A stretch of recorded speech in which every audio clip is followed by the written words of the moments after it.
Hi guys, this is Hector. Today is Thursday, the 26th of July 2007. About lunchtime here in Europe, or so my belly says. I'm quite hungry, so I've just closed actually my two tries that I had open for today. I'm gonna call it an early day and I'm gonna go grab a bite. Just wanted to record a quick video with the rest of the setups that I had for today. I was telling the guys on my mailing list that I was following. I had quite a number of setups today. GBP against the Australian dollar off the daily chart. This level, the 233 level, broke down yesterday. I was waiting for a pullback continuation, but I've decided to discard this setup because we are just too far away from the dynamic area of resistance. Okay, remember that that's the area I like to base my trades off, and we are just, I don't know, like 200 pips away from it, and I would not feel comfortable shorting at this level. It's just too far away from the dynamic area of support, okay, of resistance, sorry. So I'm actually not going to consider any trade there, at least until it retraces back a little bit. Also, I was following USD against the JPY off the daily chart. Nice uptrend.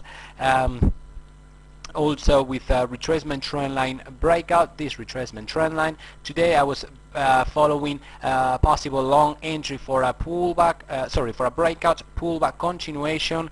We never got the continuation part of the 1 to 3 aspect. Instead, look what happened. Market collapsed. Okay, it's just totally collapsed. That's the importance of waiting for the breakout, pullback continuation, guys. You will avoid many fake outs such as in this one. Okay, I had my buy stop order right there, right above the breakout thrust, but well, you know, price has collapsed for 100 pips, and of course I've cancelled that buy stop. But this setup is barely no longer. Next up, euro against the New Zealand dollar. Same thing as I was telling you before again about the GBP against the Australian dollar. We're just too far away from the dynamic area of resistance. This level broke out. Okay, this double bottom, 173 level. I was a few days ago I was waiting for a breakout, pullback continuation. It's just it's basically a shot 150 pips to the downside. Now it's retracing back to that level, but I'm not gonna short. I'm not gonna consider any short entry. It's just way too far from the dynamic area of resistance. You know that. Always keep in mind that that's the my reference. Okay, and in trending markets, I like to keep that that area as my reference. Okay. Same thing actually with the New Zealand dollar against the CHF. All right, seems like we are retracing back to the area that I had designed. Okay, I had marked the previous swing top, along with the this is the right there is the 38% Fibonacci. We have a round number there, the 0.96, etc., etc. But either the moving averages catch up with price, or I will not consider a long entry here. It's just, like I said, once again, too far away from the area I like to keep I keep an eye on. Okay. Next up, GBP against the JPY. I was on the daily charts. Okay, yesterday we saw a bounce to the upside of the dynamic area of support. Therefore today I was following the 4 hours time frame for a breakout of this retracement trend line. All right, basically I was hoping for a breakout to the upside, but the GBP has collapsed as we saw on my previous video on cable. Okay, it's collapsed actually over 150 pips, 200 pips actually for today. No, wait up. 317 pips today. Jesus, over 300 pips today on the GBP JPY. Anyway, of course, this setup is now. I will not. You know, it's not valid anymore. I was waiting for a breakout to the upside of this retracement trend line in the direction of the main trend on the daily chart, but you know, therefore the whole setup is completely invalid now. Euro against the Australian dollar. I told you guys I was waiting for a possibility of London Open breakout type of trades. We've been making lower highs and lower lows, all right, throughout the week. This is what's been going on throughout the Tokyo session, okay. London market opened around there, and well, price hit the bottom of the range of the Tokyo range, but it couldn't break it out, okay. It couldn't break to the downside. Instead, it's just shot to the upside, and therefore the whole setup is cancelled, so no trade taken there. Similar scenario on the euro against the Canadian dollar. Also, I was telling the guys that I was searching for a London open breakout type of trade. This is Tokyo's session, all right. Right there, you see that range marked in blue. I was waiting for a breakout to the downside. Have a look in the direction of this intra-week price action, okay, making lower highs and lower lows. I was hoping for a breakout to the downside. Instead, the breakout has happened to the upside, so no trade taken.